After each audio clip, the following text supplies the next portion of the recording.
दादा वापस ले लीजिए। आप तो बोले थे इधर ही। हाँ दादा, लेकिन जो काम यहाँ था वो हो चुका है, आप वापस ले लीजिए।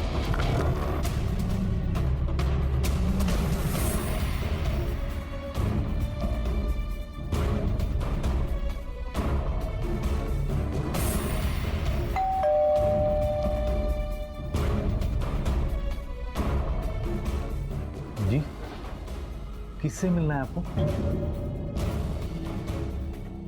आपसे कुछ बात करनी है।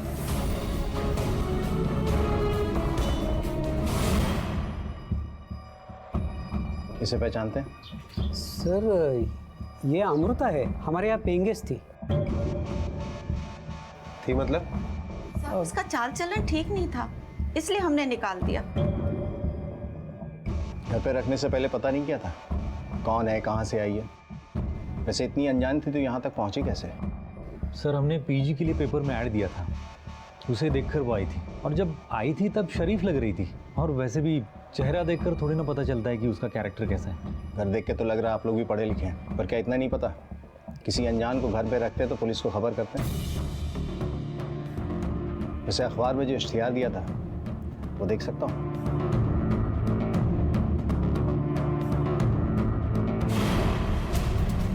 अखबार में छपे इस इश्तिहार को देखकर तो लग रहा है कि ये लोग सच बोल रहे हैं, लेकिन आसपास पूछताछ करो, हो सकता है किसी से दोस्ती हुई हो, उनके पास कोई इन्फॉर्मेशन हो, और ये भी पता करो कि देशमुख फैमिली के बारे में पड़ोसियों की क्या राय है। Okay sir. देशमुख फैमिली को काफ़ी टाइम से जानते हैं सर, अच्छे लोग हैं, पर लड़की के बारे में कुछ बोल नहीं सकते। आते जाते दिखती थी पर किसी से ज़्यादा बात नहीं करती थी वो। बोलचाल में अच्छी थी, 4 महीने यहाँ रही होगी, मैंने तो कई बार उसे दूसरों की मदद करते हुए देखा है। कुछ ज़्यादा ही मॉडर्न थी वो, और मिडिल क्लास वाले लोगों को तो ये बात हजम होती नहीं है। सर बहुत लोग तो उसके पीछे पड़े थे, कुछ लोग तो उसको देख के आके सेकते थे। सर जब हमको पता चला कि ये संकेत की गर्लफ्रेंड है तो हम लोग सब पीछे हट गए। ये संकेत कौन है? सर जिनके घर में पीजी में रहती थी उन्हीं का छोटा लड़का है। क्या भाई, कैसे हो? बस भाई बढ़िया। सिगरेट ले अपना, लाइटर ले। Thank you. संकेत देशमुख? सर लड़की बहुत हॉट थी सर, मैं क्या उसके चक्कर में कोई भी गिर जाता सर। मेरा नसीब अच्छा था कि वो मेरे घर रहने आई थी। मैंने उसे पूछा, वो मुझे हाँ बोली, हमारा अफेयर शुरू हो गया। तो मिस्टर कूल, अब कूलली ये भी बता दे कि मारा क्यों उसे? सर मैंने नहीं मारा उसे, बल्कि मुझे ये पता चला कि उसको एक बॉयफ्रेंड है, तो मैं हट गया वहाँ से। क्या? और एक बॉयफ्रेंड? हाँ सर, मैं तो अभी अभी बॉयफ्रेंड बना था उसका। मुझसे पहले और एक बॉयफ्रेंड था उसका, पुणे से चक्कर चल रहा था। विशाल नाम था उसका। एक विशाल नाम का लड़का था, वो अमृता के पीछे हाथ धोकर पड़ा था। क्या है वही लड़का है? हाँ सर। सर इस विशाल के बारे में जितने भी स्टेटमेंट्स मिल रहे हैं उससे तो यही लग रहा है कि ये विशाल खुद एक पहेली है। अमृता के बाप ने बताया कि विशाल उसे तंग करता था, बाद में लगा कि किडनैप करके वही लाया था। रेड लाइट एरिया की अक्का ने भी बताया कि विशाल ने उसे बेचा था। विशाल नाम का लड़का था, वो लड़की को उसने मेरे पास बेचा था। और भी संकेत, इसका कहना है कि विशाल उसका बॉयफ्रेंड था। अब ये सच्चाई तो विशाल ही हमें बताएगा। इसका कुछ पता चला? नहीं सर, विशाल के बारे में अभी तक कोई इन्फॉर्मेशन नहीं मिली। राणा एक काम करो, उस अभिषेक और संकेत का मोबाइल लोकेशन और कॉल रिकॉर्ड्स निकालो। पता करो कि किस तारीख को जब अमृता का कत्ल हुआ था दोनों कहाँ थे और क्या कर रहे थे। Okay sir.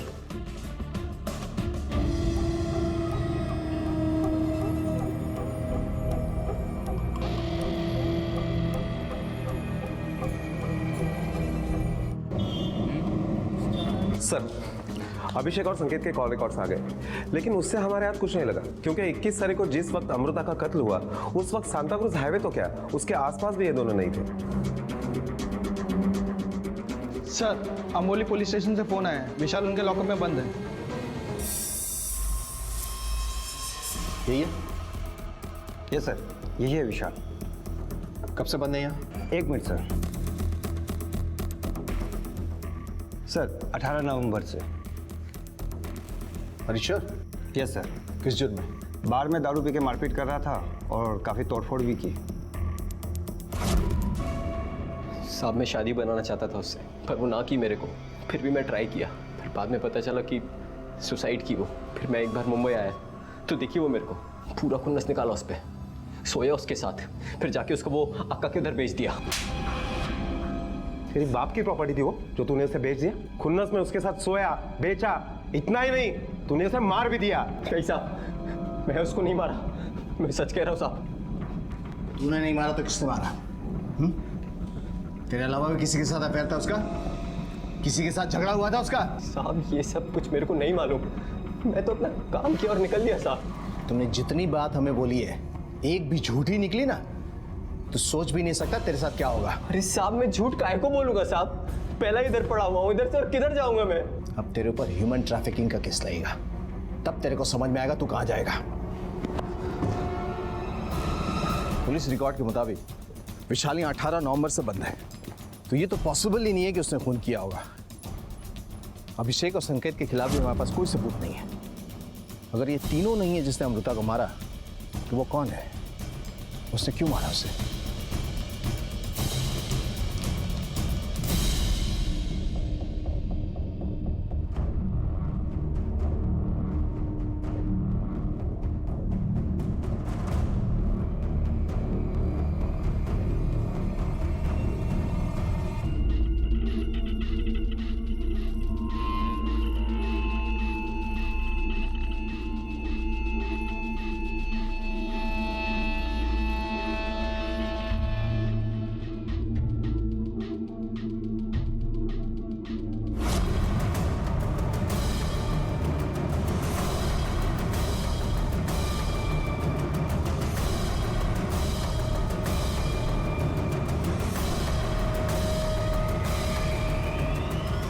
अमृता के कत्ल को 3 दिन हो चुके थे, लेकिन पूरी कोशिशों के बावजूद भी पुलिस के हाथ कोई कामयाबी नहीं लगी थी।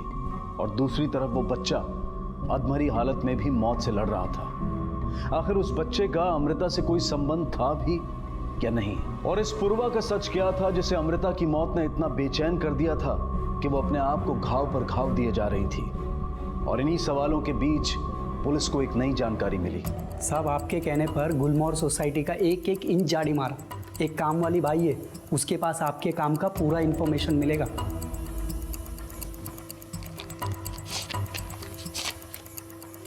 जा रही राणे। Okay sir. साहब मैं गुलमोहर सोसाइटी में घर काम करती है। कुछ महीना भर पहले मैंने संकेत भाऊ और वो लड़की को सोसाइटी में देखी। झूठ निकल जा भी कभी। इस सोसाइटी में फिर से नहीं दिखनी चाहिए तू। और नहीं निकलूं तो क्या कर लेगा? जान से मार दूंगा तुझे, समझी? तेरे मुंह पे बोल रही हूँ नहीं जाऊंगी, कर ले जो करना है, दिखा मार के। नीच इंसान खामोश, काट के फेंक दूंगा तुम्हें, किसी को पता भी नहीं चलेगा कहाँ फेंक दिया। एक बार बोल दिया ना नहीं जाऊंगी, देखा अपनी मर्दांगी, जो करना है कर ले। हाँ दिखा। तो क्या उसके बाद वो घर छोड़ के चली गई? नहीं साहब, वो तो उधर आराम से रही। साहब ये देशमुख लोग का नाटक मुझे कुछ समझ में नहीं आया साहब। मैं इतने साल से उनके घर काम की, लेकिन मुझे कभी दिवाली की बख्शिश नहीं दी साहब उन्होंने। और वो लड़की को इतने दिनों से बिठा के वो मुफ्त में खिला रहे थे। मेरे को शक हुआ, इसलिए मैंने सोचा आपको बोल दूं। मेरा भी कुछ फर्ज बनता है ना साहब। अच्छा, फर्ज या बदला? ठीक है, तुम जा सकती हो। जी साहब।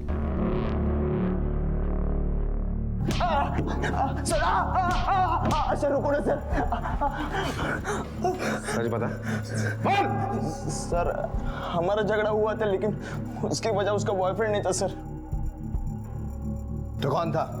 सर एक्चुअली एक दिन मैं शाम को घर पे जल्दी आया था, चाबी से डोर खोला और अंदर गया तो देखा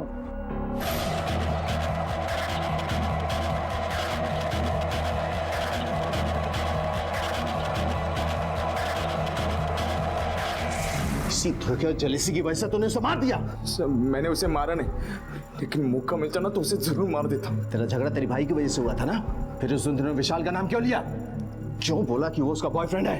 सर एक्चुअली भाई का नाम लेता तो फैमिली का नाम बदनाम हो जाता ना सना। सर लेकिन अमृता ने खुद उसके बारे में बताया था मुझे। मैंने उनको 1-2 बार साथ में भी देखा है सर। बस इसी का फायदा उठाने की कोशिश की मैंने। छोड़ रहा हूँ अभी, लेकिन शहर से बाहर मत जाना। ले जाओ उसे। चल सर। हाँ चल। जैसे जैसे अमृता की इंफॉर्मेशन आती जा रही है, बावजूद इसके कि उसने खून किया था, शक बदलता जा रहा है कि वो विक्टिम है। मुझे तो लगता है 6 महीना पहले इसने खुद अपनी मौत का नाटक किया था और यहाँ आके इन दोनों भाइयों को फंसाया। सवाल ये उठता है कि क्यों फंसाया, मकसद क्या था उसका? सर इसका पता हमें अभिषेक से लग सकता है। नहीं यार, मामला कोर्ट तक पहुंच गया है। इन भाइयों का झगड़ा खत्म ही नहीं होता। पता नहीं काम फिर से कब स्टार्ट हो जाएगा। अब सब क्लाइंट को वापस से झेलना पड़ेगा।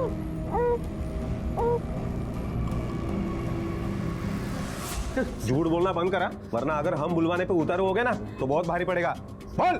साहब इसकी कोई गलती नहीं है, वो लड़की ऐसी थी कि कभी एक हाथ से ताली बजती देखी है आप लोगों ने? साहब आप सोच नहीं सकते वो कैसी लड़की थी। उसने जानबूझकर इसे फंसाया है। वो आई इसीलिए थी। अच्छा, उस दिन तो आप कह रही थी कि आप उसे पहचानती नहीं है। आपने अखबार में इश्तेहार दिया था इसलिए वो पीजी बन के आई। साहब झूठ बोला था साहब। वो खुद नहीं आई थी, पूर्वा उसे लेकर आई थी। कौन पूर्वा? सर, पूर्वा मेरी बीवी है। मतलब थी, अब हम लोग अलग हो चुके हैं। पूर्वा जानती थी कि हमने पेपर में पीजी के लिए ऐड दिया है, तो एक दिन शाम को वो अमृता को लेकर आ गई। ये मेरी भांजी है अमृता। भांजी? हमारी शादी में दिखी नहीं कहीं। वो उस टाइम ये दूसरे शहर में पढ़ रही थी ना, और इसके एग्जाम्स भी चल रहे थे, और अभी यहाँ मुंबई भी पढ़ाई के लिए आई है। अच्छा, मग राहणारेस कुठे? बाबा, अभी तो अमृता का रहने का कोई इंतज़ाम नहीं हुआ है, लेकिन मैं सोच रही थी कि अगर आप सब परमिशन दे और कोई प्रॉब्लम ना हो तो ये यहीं रह जाए। अरे प्रॉब्लम क्या होगी, इतना बड़ा घर है, सिर्फ 5 ही लोग रहते, तुम आराम से रह सकती हो।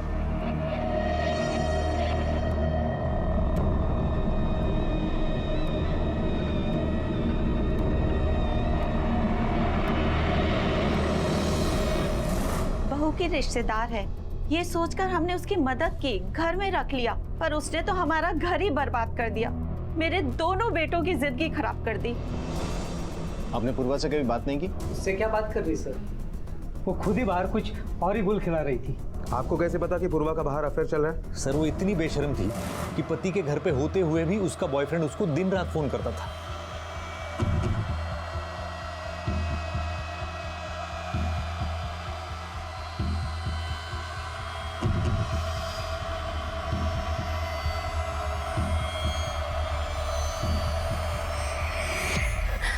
देखो, सुनो मेरी बात और समझने की कोशिश करो। तुम ये जो भी कुछ कर रहे हो ना, इससे तुम्हें कुछ हासिल नहीं होने वाला है। प्लीज मुझे बार बार फोन करके मुझे परेशान मत करो। मेरे हस्बैंड को मुझ पे शक हो जाएगा।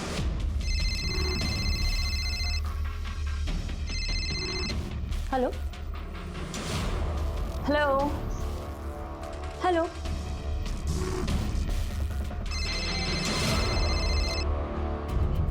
अंधा फेरा समझ रखा है मुझे। पति के सामने किसी और से अय्याशी कर रही हो, बेशर्म कहीं की। कहाँ जा? उसके पीछे पीछे भागते हो, मैं भी तो हूँ यहाँ।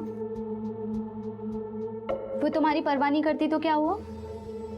मैं तो करती हूँ ना, लेकिन तुम हो कि मुझे देखते तक नहीं।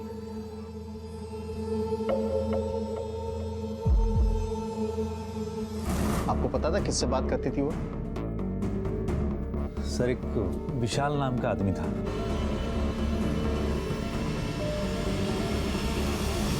इसका मतलब विशाल ने हमसे झूठ बोला। अमृता को यूज करने और भेजने के अलावा भी उसके पास इंफॉर्मेशन थी। वो जानता था कि अमृता कहाँ है और क्या कर रही है। सर, इसका मतलब है उसने हमसे ये भी झूठ बोला कि वो अमृता के साथ प्यार करता है, क्योंकि अगर वो वाकई में अमृता के साथ प्यार करता तो पूर्वा को फोन के ऊपर फोन करने का मकसद क्या हो सकता है? अब ये मकसद तो वही हमें बताएगा, क्योंकि ये बात तो साबित हो ही गई है कि मई में अमृता के साथ वो मुंबई आ गया था। राणे, इस विशाल और पूर्वा दोनों से पूछताछ करनी पड़ेगी। हाँ हेलो, ओके ठीक है, हम पहुंच रहे हैं। U turn left.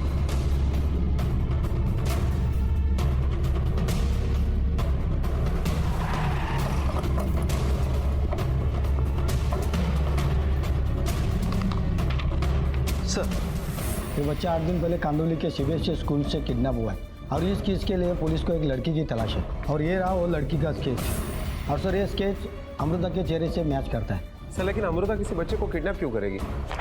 इसी बात का तो पता करना है, इसने किडनैप क्यों किया और कहाँ रखा है इसे। सर अगर अमृता ने किसी बच्चे को किडनैप किया है तो ये पता लगाना बहुत मुश्किल है, क्योंकि अमृता को मरे हुए 4 दिन हो चुके हैं।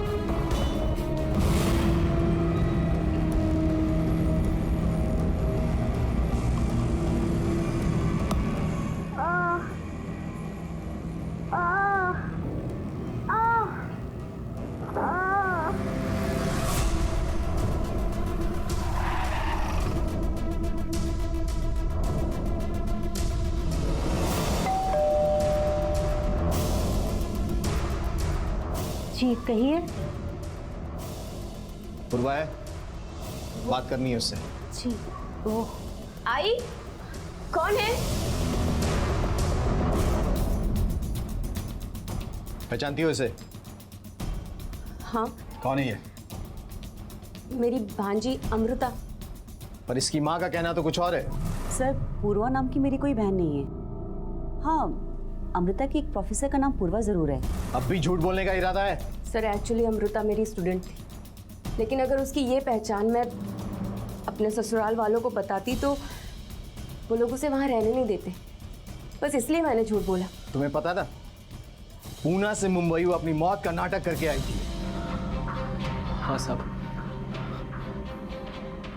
मालूम था मेरे को। करड़े तब्येत पाउंचर द्यायला फिर एक ही बार में सब कुछ सच बोलेगा? नहीं साहब नहीं। साहब बोलता हूँ साहब लड़की मेरी पहचान की थी, मैं ही लाया था उसको और मैंने ही मारा था। फिर हम दोनों ने उसके कपड़े बदली करके अमृता का सामान के साथ उसको पटरी पे फेंक दिया था साहब।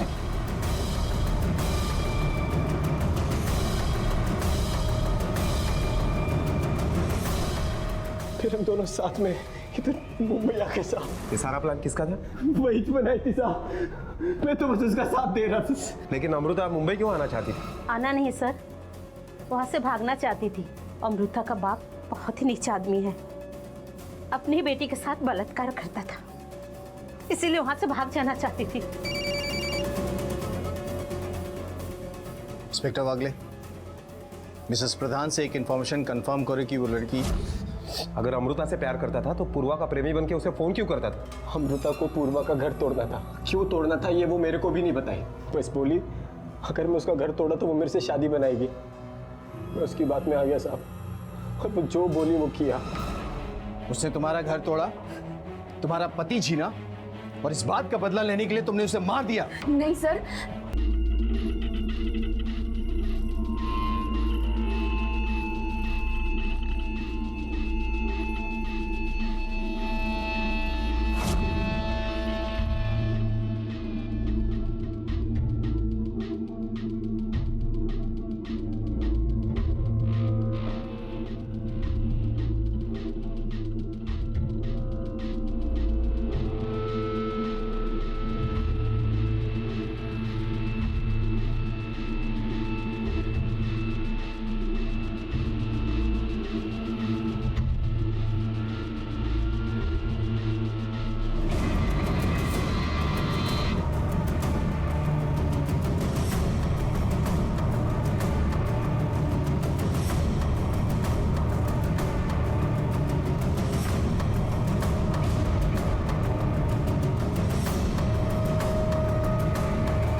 हेलो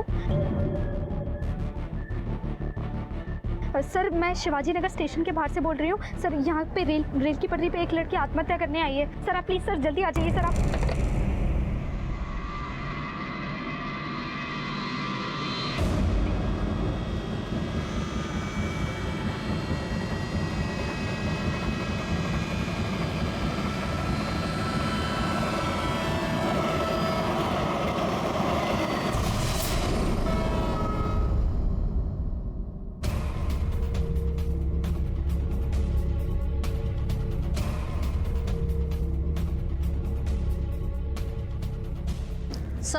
सर ट्रेन के कटने से चेहरा बुरी तरह से बिगड़ चुका है और लाश के आसपास ये मोबाइल फ़ोन और ये बैग, ये दोनों बरामद हुए हैं। और इस आईडी कार्ड से पता चला है कि लड़की का नाम अमृता अश्विन प्रधान है। अमृता अश्विन प्रधान। इसके फ़ोन के कॉल लॉग में चेक करो, किसी ना किसी घरवाले का नंबर तो ज़रूर मिलेगा। उन्हें कॉल करके इन्फॉर्म करो और बॉडी की शिनाख्त करने के लिए बुलवाओ। अच्छा, वो आत्महत्या की जानकारी देने के लिए कॉल आया था, उसकी डिटेल निकालो, पता लगाओ वो कॉल कहाँ से और किसने किया था। सर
सर सुसाइड के बारे में इन्फॉर्म करने के लिए जो फ़ोन आया था वो शिवाजी नगर स्टेशन के बाहर एक जनरल स्टोर पर लगे पीसीओ का नंबर है, पर पता ये नहीं लग पाया कि फ़ोन आखिर किया किसने था।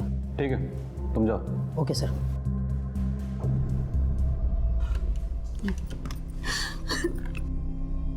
बस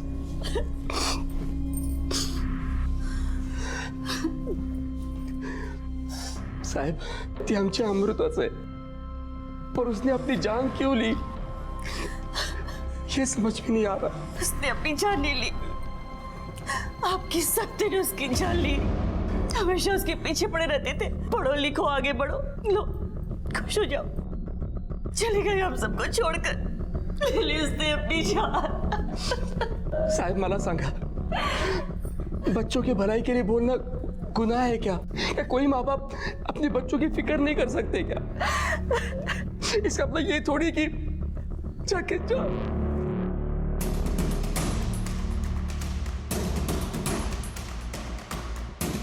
सर मुझे लगता है कि ये सुसाइड केस ही है। हाँ, लड़की ने माँ बाप के प्रेशर में तंग आकर जान दे दी होगी। अक्सर इस तरह के केस आते रहते हैं जहाँ माँ बाप अपने बच्चों पर सपने थोपने लगते हैं और बच्चे तनावग्रस्त होकर जान देने पर मजबूर हो जाते हैं। अमृता जो अपनी मौत का स्वांग रच रही थी, उसे आत्महत्या साबित करके दुनिया की नजरों से ओझल हो जाना चाहती थी, पर क्यों कर रही थी वो ऐसा? और कौन था वो शख्स जो इस पाखंड में उसकी सहायता कर रहा था? ऐसा करने के पीछे उसकी मंशा क्या थी? अमृता के इस स्वांग के पीछे मंसूबे कुछ और ही थे जो इस षड्यंत्र के राजदार थे। क्या उस पर कोई पारिवारिक दबाव था जिससे वो बचना चाहती थी, या फिर ये किसी आपराधिक गतिविधि की एक शुरुआत थी? और जिस लड़की को उसने अपने कपड़े पहनाए थे, क्या उसकी हत्या भी उसी ने की थी? कहानी यहां से खत्म नहीं शुरू हुई थी। 6 महीने बाद मुंबई पुलिस को भी कुछ ऐसा मिला था जो ये साबित करता था कि पुणे में जो हुआ था वो इसी कहानी का एक हिस्सा था।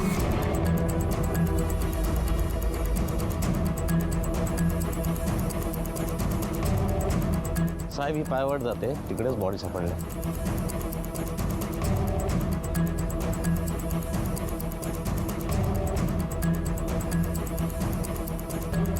सर ये देखिए,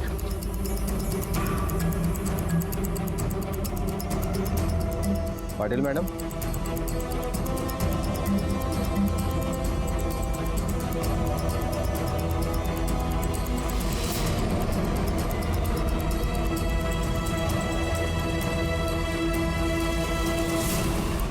पुणे पुलिस ने जिस अमृता को 6 महीने पहले मृत घोषित कर दिया था, वो आज फिर मुंबई के सांता क्रूज हाईवे पर मृत पाई गई। अगर ये अमृता थी तो फिर मोहिनी और अश्विन ने उस लड़की को अमृता क्यों माना जो रेल की पटरी पर मृत पाई गई थी?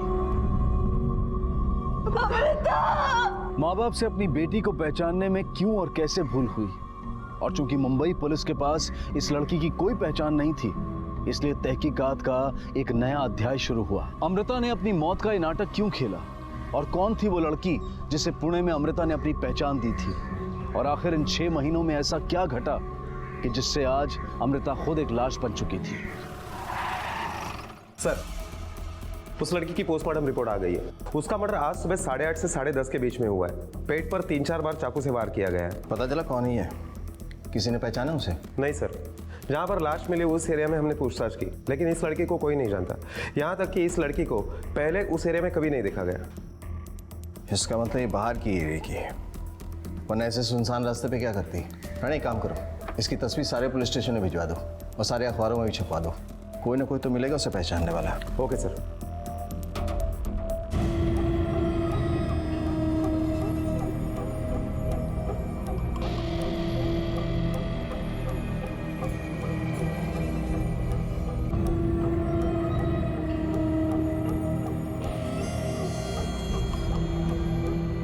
भाई क्या स्पोर्ट ढूंढेला है और एक क्वार्टर पीने को दिल कर रहा है भाई।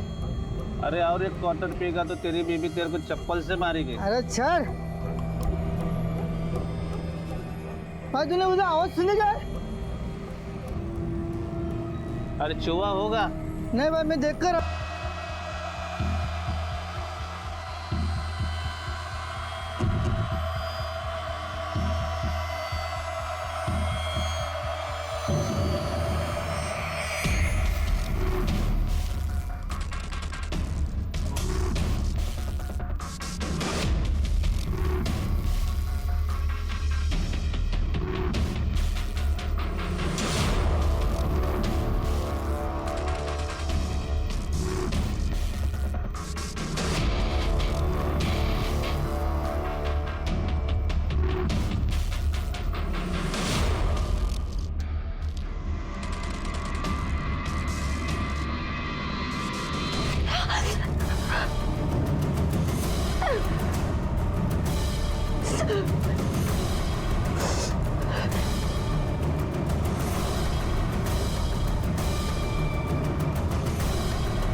सर, ये आदमी पान के दुकान पे खड़ा था। उस लड़की का अखबार में फोटो देख के बड़ी बड़ी बातें कर रहा था। मैंने पूछा पहचानता इसे, तो साफ साफ नहीं बोला, इसलिए इधर लेके आया।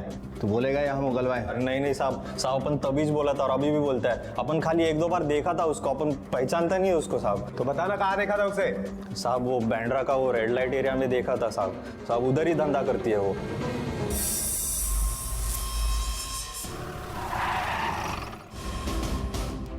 जानते हैं इसे? नहीं। पता था तो यही बोलेगी।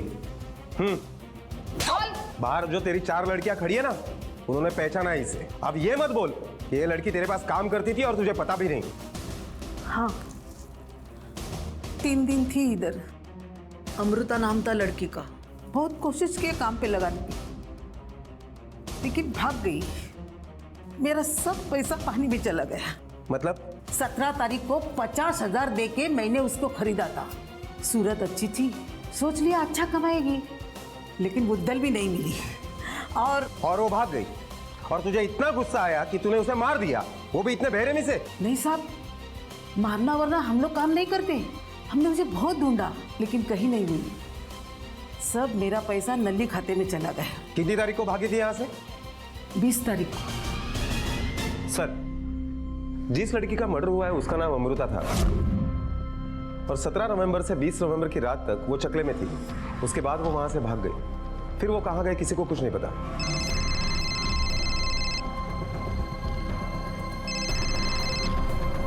हेलो, हाँ ओके, राणे पुणे निकलना है।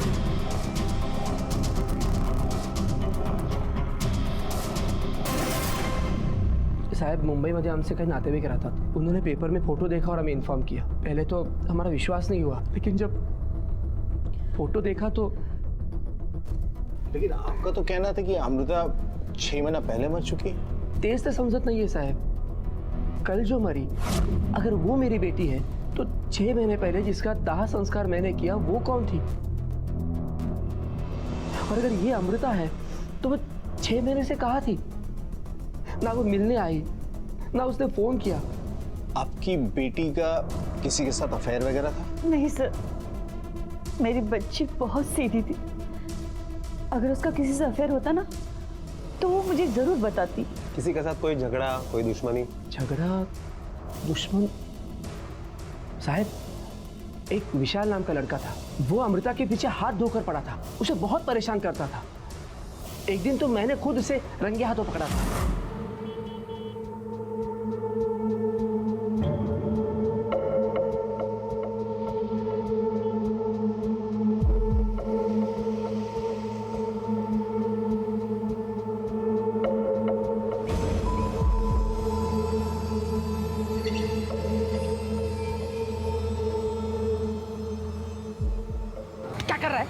क्या कर रहा है तू? कुछ नहीं, भवानी कहीं का शूटिंग करा लड़कियों की. देख, झूठ मत बोल. मुझे अमृता ने सब कुछ बताया है. अगर उसके पीछे पड़ेगा, उसके आसपास भी दिखेगा ना, तो मुझसे बुरा कोई नहीं होगा. थप्पड़ मारूंगा तेरे को. भाग. कथा खाई का. उसके बाद अमृता ने विशाल की कभी कंप्लेंट नहीं की. मुझे लगा वो सुधर गया होगा, लेकिन उसके 1 महीने बाद अमृता की डेड. ये दूसरी लड़की को आप लोगों ने अमृता कैसे मान लिया? साहब, उसका चेहरा बहुत बिगड़ गया था, पर उसके कपड़े और उसके चीजों से हमने उसे पहचान लिया. पता नहीं सर, कौन लड़की थी जिसे हम अमृता समझ बैठे.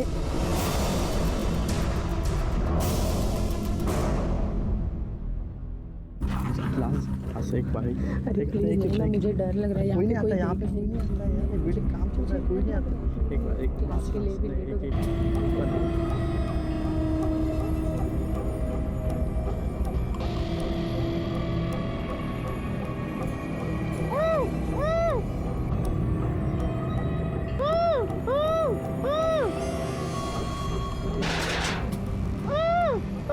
कोई आ गया यहाँ पे. कोई नहीं आता यहाँ पे. डर लग रहा है. प्लीज यहाँ पे कोई तो है.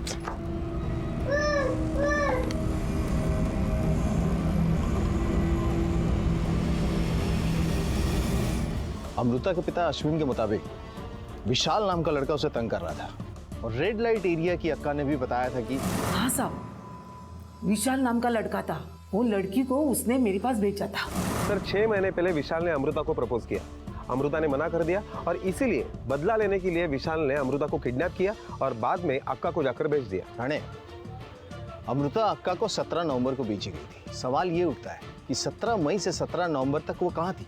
क्या वो विशाल के साथ थी?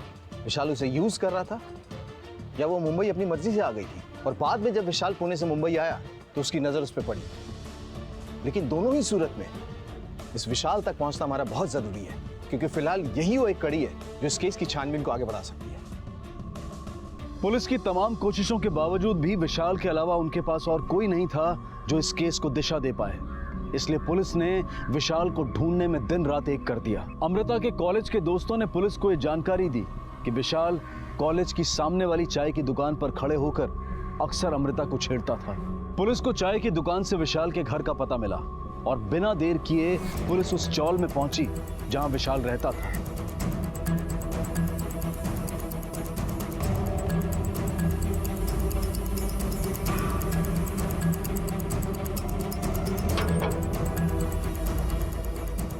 हा विशाल इथेच राहतो ना? हो, भाड्याने राहतो, पण गेले 6 महिने आला नाही ते. घरमालक कुठे राहतात? हो, ते खाली राहतात.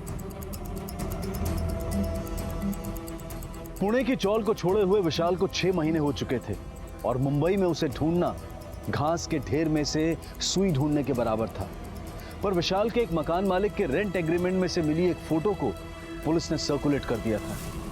अमृता की पहचान के बावजूद वो 6 महीने तक कहां थी, उसके साथ क्या हुआ था, ये एक रहस्य बना हुआ था. और दूसरी तरफ था वो बच्चा जो एक अंडर कंस्ट्रक्शन बिल्डिंग में कैद था. आखिर कौन था ये बच्चा और क्या उसका अमृता के केस से कोई सरोकार था, या फिर ये दो अलग अलग पहेलियां थी? इन्हीं सवालों के घेरे के बीच पुलिस के हाथ आशा की एक किरण लगी। सर, कांदीवली कॉम्प्लेक्स में हमारा पेंशनर क्लब है। मैंने वहां से इस लड़की को कई बार आते जाते देखा है। मुझे लगता ऐसी कोई भी घिनौनी हरकत नहीं की है।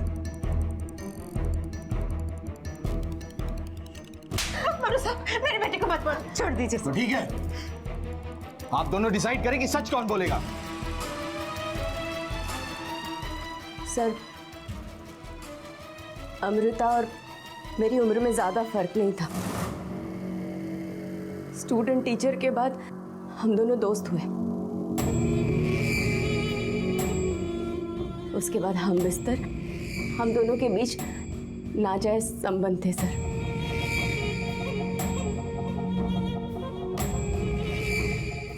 सर, हम दोनों लेस्बियन थे, लेकिन एक दूसरे के साथ बहुत खुश, बहुत ज्यादा खुश। लेकिन माँ ने मेरी शादी जबरदस्ती अभिषेक के साथ करा थी, और ये बात अमृता को बिल्कुल भी नहीं अच्छी लगी। इसी बात का बदला लेने के लिए अमृता मुंबई तक चली आई थी। उसने विशाल नाम के किसी आदमी के साथ मिलकर मुझे बहुत फोन करा है। हेलो, प्लीज मुझे फोन कर करके परेशान करना बंद करो। बेशर्म कहेगी। और मेरा घर तोड़ दिया सर। साहब, जब मेरे को मालूम पड़ा कि अमृता और पूर्वा का वो समलैंगिक टाइप का रिश्ता है, मेरी खोपड़ी कसक गई साहब। मैं बोला उसको छोड़ूंगा नहीं तेरे को, फिर वो बोली वो मेरे को 5 लाख रुपए देगी ये काम का, और वो कोई बच्चा भी उठाई थी साहब, पर बोली पैसा 2 दिन बाद मिलेगा।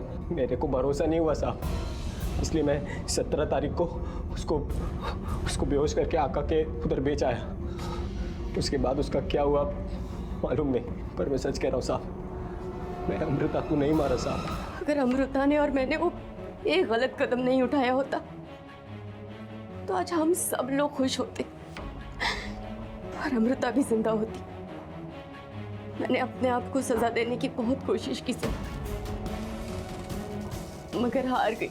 बहुत हुआ तुम्हारा झूठ और emotional drama. Patil ma'am, arrest करो, लेके चलो इसे। ये देखो, तुम्हारे मोबाइल कॉल रिकॉर्ड्स और एसएमएस जो तुमने अमृता को भेजे थे, इससे ये साबित होता है कि तुम उससे तंग आ गई थी और इतनी परेशान हुई कि तुमने उसे मार दिया। नहीं सर, मैंने नहीं मारा है उसे। सर, इस मोबाइल के लोकेशन से नई बात सामने आई है। मुझे जाने दो, मुझे अंदर जाने दो प्लीज। चुप बैठो, अंदर इंक्वायरी चालू है। उसने कुछ नहीं किया। ये सच नहीं बोलेगी ऐसे। मारो इसे। उसे मत मारो। चुपचाप बैठो। मत मारो उसे। सर छोड़ दीजिए सर, मैंने नहीं मारा। सर मैं सच बोल रही हूँ, मेरी बात का यकीन कीजिए। सच बोल। उसने कुछ नहीं किया, तूने कुछ नहीं किया, उसने कुछ नहीं किया है। मैंने मारा है अमृता को।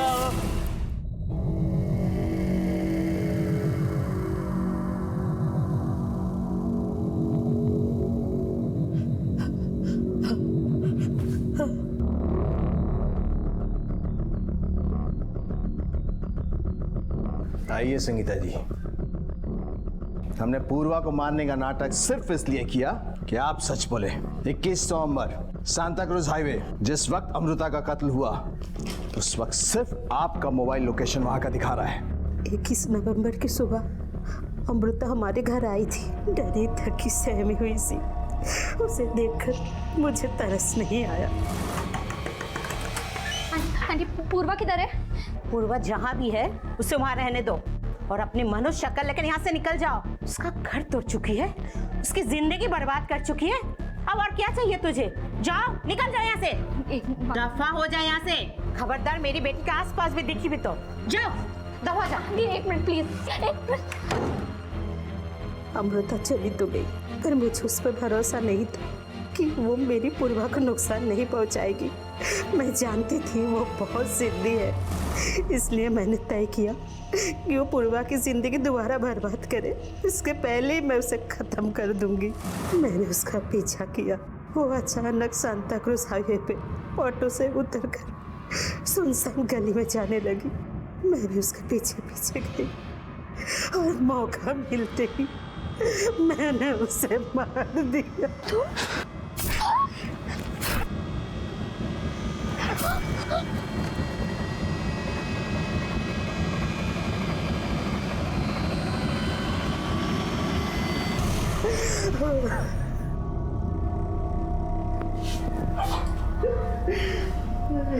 सांता क्रूज हाईवे पे उतर के सुनसान रास्ते पे क्या करने गई थी? और वो कोई बच्चा भी उठाई थी साहब। ये बच्चा 8 दिन पहले कांदोली के सीबीएसई स्कूल से किडनैप हुआ है और इस केस के लिए पुलिस को एक लड़की की तलाश है और ये रहा वो लड़की का स्केच।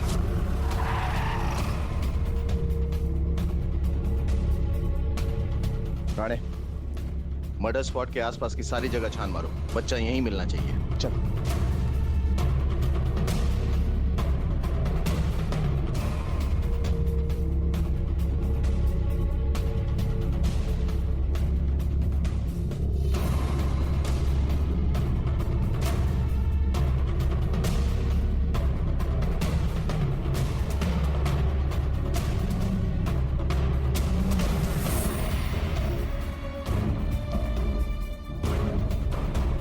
सर, कावड़े,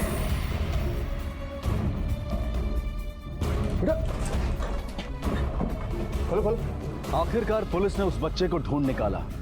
इतने दिन भूखे प्यासे रहने की वजह से उसकी हालत बेहद खराब हो चुकी थी, लेकिन खुशी की बात यह थी कि उसे जिंदा बचा लिया गया था। अमृता की आपराधिक सोच का नतीजा बेचारे इस मासूम को भी भुगतना पड़ा। संगीता को अमृता के कत्ल के लिए और विशाल को अमृता को बेचने और अमृता के स्वांग के लिए एक लड़की को मारने के जुर्म में गिरफ्तार किया गया। रिश्तों को नैतिकता और अनैतिकता के तराजू में तोलने का हमें कोई हक नहीं है, क्योंकि अमृता और पूर्वा जैसे लोग भी इसी प्रकृति का एक हिस्सा हैं। जरूरत है समझने की, बदलते समाज के बदलाव को अपनाने की, और अमृता जैसे लोगों को यह समझने की जरूरत है कि गलत कदम से आप कभी भी सही मंजिल नहीं पा सकते। इसी विचार के साथ अब मैं अनूप सोनी आपसे विदा लेता हूं। फिर मुलाकात होगी अगले एपिसोड में एक और चौंका देने वाले केस के साथ। तब तक अपना और अपने परिवार का ख्याल रखें और देखते